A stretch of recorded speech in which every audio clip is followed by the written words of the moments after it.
Man, I'm so sick of the hustle and bustle of the city life.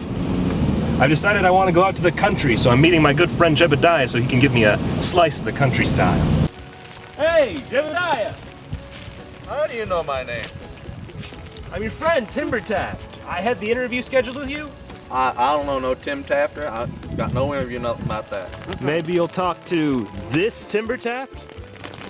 Oh, Timbertaft! Yeah, we had the interview today. Oh, yeah. What do you want to know? All right, so walk me through a day like this, where you're, in the life of a farmer. Oh, sure. You see, it's raining today, so I like to hang out on the fence, let it do the job, and I like to make sure it's all falling proper. You see that square foot down yonder? That square foot, that ain't getting proper rain. That corn ain't gonna grow right. Right, but you don't have any like cows or sheep or pigs that you take care of when it's raining? No, I'm a farmer, not a herder. Well, when do you go to the mines and kill the monsters? I don't want to talk about that. I don't want to talk about my past. Will you talk about it for this? Okay, let me tell you the story of my ex-wife. Started about 20 years ago. I met her. You wouldn't have believed it then, but heck, y'all probably won't believe it now. I meant monsters, not your ex-wife. Hey, you said monsters, and I heard ex-wife. Yeah, but same thing. Jebediah, I thought you were better than this. Well, there go my dreams of becoming a professional farmer fluttering off into the stratosphere. At least Stardew Valley came out. I can enjoy being a farmer there with far more interesting characters than the farmers that you'll meet in real life. It's time for the top 10 most interesting characters in Stardew Valley. Starting with number 10, Harvey. Now, for just a couple seconds, I'd like you to think about your doctor. What do you think of when you think about your doctor? Okay. Now imagine that your doctor was into pickles. Just really liked pickled food. A lot. Now imagine that your doctor was afraid of heights, but always dreamed of being a pilot. And never actually wanted to be a doctor, and actually struggled to find patients. They're lucky that they even get you, let alone other people. And now imagine that that doctor had a mustache. Now, it's Harvey from Stardew Valley. Harvey understood the importance of recognizing your weaknesses, never making any effort to improve upon them, and then giving up on your dreams for the greater good of humanity. Harvey is the hero we need. For real though, Harvey's pretty pathetic, but hey, he gives us a hot air balloon ride. What's better than that? Oh man, I must have gone too deep in the mines last night. What happened? Well, time to see the medical bill. What? 5% of my total net worth and liquidating half of the assets I had on my person at the time of coming in? What kind of a charge is this, Harvey? I swear the medical system in this town has gone completely off the wall. I'm voting for a new mayor if anybody ever actually runs against the one that we currently have. He's been the de facto ruler of this town for like 4 years. At this point, it's really more of a monarchy. Number 9, Emily. So besides Emily having blue hair and being the obvious breadwinner in the Haley and Emily household, what else is Emily good for? Well, I'll be honest, she doesn't do a whole lot in the game, but she does do this. Woo, I'll bet you never showed Clint that dance. Oh, don't worry, Clint. I'm not gonna cause you any trouble. She's not single, according to the relationship panel, even though the only thing that's actually keeping her in a relationship is your weird crush on her. But since this game is so adverse to relationship conflicts, I suppose that I'm just gonna have to hand her off to you on a platter and just say good luck there, pal. No, bitter what? Oh, don't be silly. Would a bitter person give you bad relationship advice when we're sitting mano a mano in a bar just to impede your progress in getting the girl that I can't have anyway? Does that really make all that much sense? I mean. Number 8, Kent.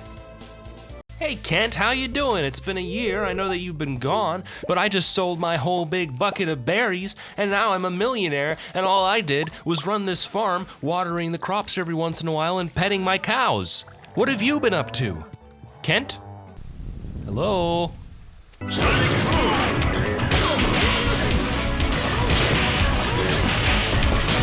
Well, you're talkative as ever I see, Kent. I guess I'll just leave you to stare into the distance of the rain, completely alone. Oh sure, Kent doesn't show up until year 2, but that doesn't make his presence any less powerful. It's a soldier returning from war with full-on PTSD. This is what Kent represents. Were you expecting to be dealing with PTSD in a farming simulator? I didn't. On that morning at 0600, I walked away from my farm and went fishing instead. The following morning, all the crops were withered. I lost all of my good crops that day. I had no pumpkins for Abigail, not even sunflowers to give to my good friend Haley. The fact that a game like Stardew Valley can be so far removed from the topic of war and yet still address issues about war that most war games don't even talk about, I'd say that makes Kent pretty interesting, yeah. Number 7, Sam. Sam is everything you'd expect a musician to be. He spends a lot of time practicing his guitar. He goes out and plays a Nintendo DS in the snow. And he also occasionally works at the Joja Mart in order to make ends meet. Looking at his setup, it wouldn't surprise me if he also happened to be some kind of YouTube cover artist, considering that he has a computer, guitars, drums, a propensity for not sleeping, and, a huge love of pizza. While he goes through the motions of being a laid-back, forgetful teenage kid, Sam also has another interesting quirk. Sometimes I wonder if my mother is actually happy with her life. I asked her once and got the feeling she was hiding some inner pain. I think my mom is a pizza. Uh-huh. Here, Sam, have a pizza. I got it! Number 6, Linus. Hot tamale, did that man just forego wearing pants and a shirt in exchange for gluing a bunch of leaves together? Checking my fact sheet, yeah, okay, all right. Yes, I believe that qualifies him to be an interesting person. We're not just talking some run-of-the-mill random hobo here. This is an eloquent gentleman who appreciates being close to nature. He's not a certain alcoholic degenerate like Pam. While Linus does appreciate taking the occasional joyride to go and rummage around trash in another town, most of the time he can be found doing nothing in particular but imparting words of wisdom about the deepest parts of the mind that he somehow reached, even though it usually would require the use of highly specialized weaponry such as a claymore. Currently looking at the Adventures Guild staff list. Yes, I do believe that Linus outclasses every single one of these jerks. I like to think of Linus as the banana leaf-clad defender of Pelican Town. He protects them from being invaded by foreign and hostile forces that surround the entire town. In exchange, they let him rummage through their garbage for food. It's a win-win. Number 5, Dwarf and Krobus. After all that trouble of donating everything to the museum, my reward is a key to the sewer? Whatever. Let's find out what's down here. Oh, I see nothing wrong here. This is just a monster trying to make a living by selling pieces of itself for a nominal fee. It's totally fine. Everything makes sense. I'm hunky-dory. Okay, let's just go before this thing kills us. Fun fact, in addition to looking kind of crazy and bizarre, Krobus, as his actual name is, also is a huge fan of pumpkins, and he observes a day of silence on Fridays in the name of Yoba, the god of Stardew Valley. On the other side of the fence is Dwarf. His name is Dwarf, and he is a dwarf. Okay, game, that's what we're gonna go with. He doesn't have much to say other than that he has an extreme hatred for the shadow people, and that he has a bizarre curiosity about milk.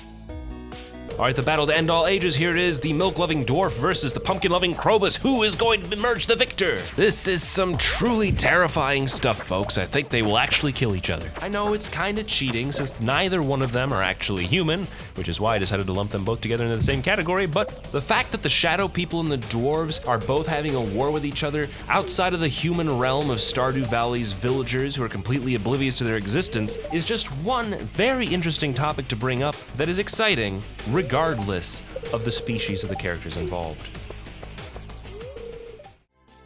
Number 4, Sebastian. Sebastian!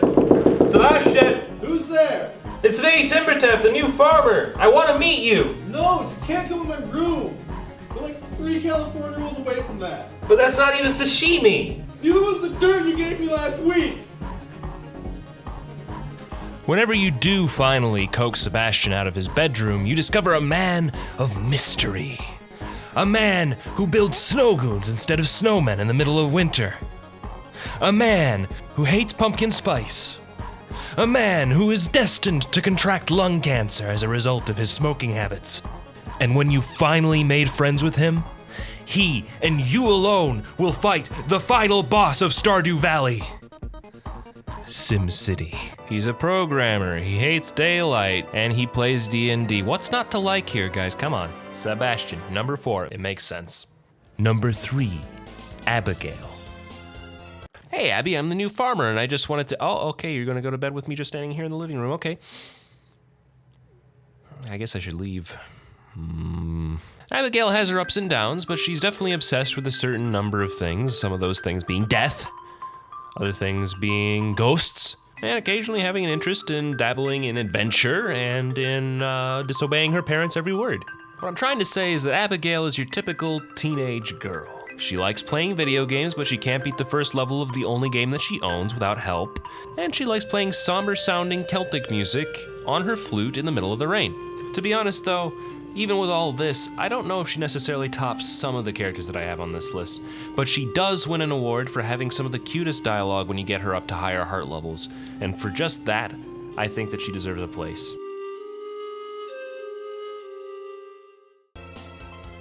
Number 2, Penny. All right, bring it down to level. Come on, Pam, just be calm, serene, just be peaceful, and just calmly think of happy little trees. Really just throwing around accusations, Pam? You know, on second thought, I really don't care if you have an aneurysm and die. Come on, Penny, let's get out of here. Penny, oh man, Penny, you try so hard. You try so hard to do what is right and to clean and to take care of the children in the town and to be an educator and a role model for everybody, but you're always torn down by the man, or in this case, the woman. While not being one of the most interesting people in Stardew Valley, Pam does win the award for being one of the most truly horrifying human beings in the entirety of the game. She frequently takes advantage of Penny's good nature, despite the fact that she's family and is trying to do her best to keep the house clean. She frequently takes advantage of the bartender in the saloon, who gives her drinks which she then never pays the tab on. And even after getting her job as a bus driver back because I went to the back-breaking labor of fixing the bus for her, she still has the gall to charge me a full-priced 500 gold ticket to get to Calico Desert. I had to deal with Pam for a year of in-game time. Penny had to deal with it for a lifetime. And she still is one of the most good-natured people in the entire game. That deserves some respect. And that definitely makes her an interesting character. And in our number 1 spot, Alex. You'll never be as great as me. I'm Alex. I'm going to be going pro one day in grid ball. Did you know I like sports? I don't like books or video games, and I don't like Sebastian because he's goth. Much like the case of Haley just being another one of those Valley girls. See what I did there. Alex can easily be dismissed as just another jock character, but he's really sensitive once you get to know him.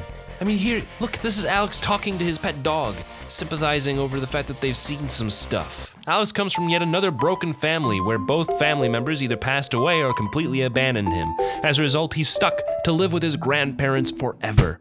And in that span of time, he's decided that he would go pro as a way of proving that he can still be successful despite his shortcomings. Not only that, but look at him, he talks with dogs. He has quiet moments on the beach where he listens to the music box that his mother left him before she passed away. I know he's dumb and I know he's a jock, but this guy is just trying to be the best like no one ever was. I have a soft spot for characters who can persevere through adversity, and both Penny and Alex exemplify this kind of determination, and that's why they both have the number 1 and number 2 spots. And before you say where's Mr. Key, first of all, no, Mr. Key will not be on my list. He tried to kill me. He sent me 25 floors deep into the Skull Cave in the hopes that some horrible creatures down there would murder me and turn me into goop. So no, Mr. Key will never have a spot on my list. Besides, I don't know that much about him. Hello everybody, and thank you for watching the video. If you liked it, please remember to hit the like button and subscribe to the channel for future updates like this one. Maybe even leave a comment if you have something to say. But this time there's something different. I have decided that I would also start a Patreon. That's right, so if you would like to contribute that way, where you can actually give me funds for every video that I put out, you can go ahead and follow the link to my Patreon page in the description to be able to make regular donations based on when I release videos. This is going to happen probably once a month based on my release schedule presently, so it's not going to be too much out of your pocket, but don't feel that it's something that you need to do. It is just there for you if you would like to. That's all for now. See you guys next time.